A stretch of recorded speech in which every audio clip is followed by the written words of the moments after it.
Недалеко от Керченской трассы в районе Карасу-базара расположено село Когей, Русаковка.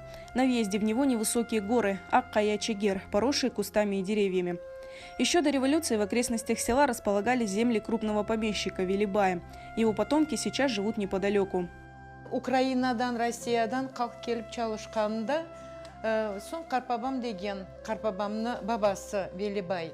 О деген, сіз yollarda жүрмеңіз, мен сізге ер берейім, сіз бұнда үй құрып яшаңыз деген. Қарпабамны 1,5 гектар ері бар еді. Ана неме боғдай арпа сачайдылар.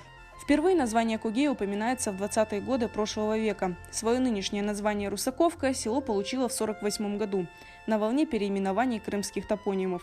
До депортации здесь располагалось и село Когей-Татарский. Позже оно было переименовано в Вернадовку, а затем и вовсе присоединено к Русаковке. Бекир Мустафаев – старейший уроженец села Когей. Он родился здесь в 1924 году. Он вспоминает, что сельские жители занимались земледелием и животноводством, работали в колхозе. Şalfiye kediler de şalfini apakaylar çapala yediler. Ne demek bu kadar çapala yediler? Ketmanman çapalap osken son orakman oraydılar. Orakman orayıp zavat ededik. Biz yaşlar alıp barıp zavodga zavat ededik şalfini.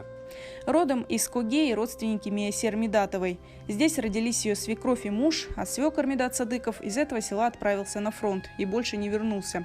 Погиб в Беларуси в 1944 году.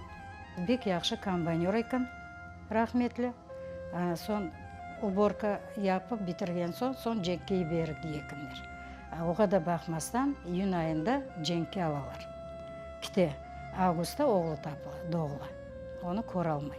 Сон біз бұны газеттен таптық, 60-87 сенесі газеттен таптық. Известия газетіне yazғанлар. Служит еткен ерім, женк еткен ерім. Садыков Медат женктен қайтмай.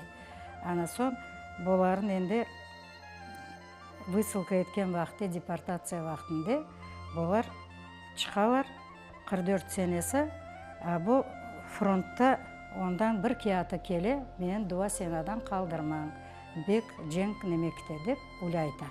Имя Медата Садыкова нанесено на памятнике в селе Когей. Здесь же имена отца и дяди Сервера Абдулджемилова. В селе Когей родилась его мама. Анам өзі Когайшықлы екен. Мен Қарбабам, мұнда моллалық еткен 44 кежік медресе бітірген. Енді бабамлар, рахметлілер, олар ян салада яшағанлар. Бабам бабасы өлгенде, бабам 12 yaşında қалған бабасы. Енді болса да, екінші ашылық 32-33-те болған. Одан сон, бұл бабам евлене, бұл Когайшықта Незіре деген анам еді, рахметлі. 37-де евленелер, бабам мұнда қала. Бұл 38-де армияға чағыралар оны. Бұл 45-дің соңында қайтып келе, бала чағаны Өзбекстанда Наманганда тапа. Памятник был установлен в 2011 году силами местных активистов, жителей и спонсоров. Один из главных инициаторов – местный житель Сервер Асанов. Он отыскал довоенных уроженцев этого села и собрал нужную информацию.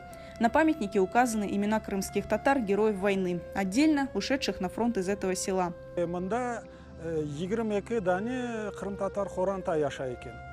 О 22 хорантадан 14 адам яш, генч біздің Крым татар ақайлары кеткен женкке де қараман дайын анда жан бергендер. Бұл өмір билля қалажақ біздің келешек несілге. Насыл bizlerге ecdatlар мирасыны қалдырғанлар да, біз бұл мирасыны қалдырajak olamыз келешек несілге, біздің балаларымызға, торунларымызға. У памятника каждый год в мае проводятся памятные мероприятия. Еще одно место объединения местных мусульман – мечеть. Для поклонения местные жители обустроили один из сельских домов. Жаме керек біз бір ер айырдық ресми olarak, ama тақатымыз yok еді. Onun için az biraz vazgeçtik ondan ve onun yerine vaxtınca aldık bu eski evini de ibadethane kibik yaptık da abadanlaştırdık da ondan beri onu kullanamız. Bütün bayram namazları, bütün мерасимлерни мында кечиребиз. Сейчас в Куге проживает около 1000 человек, из них около 20% крымские татары.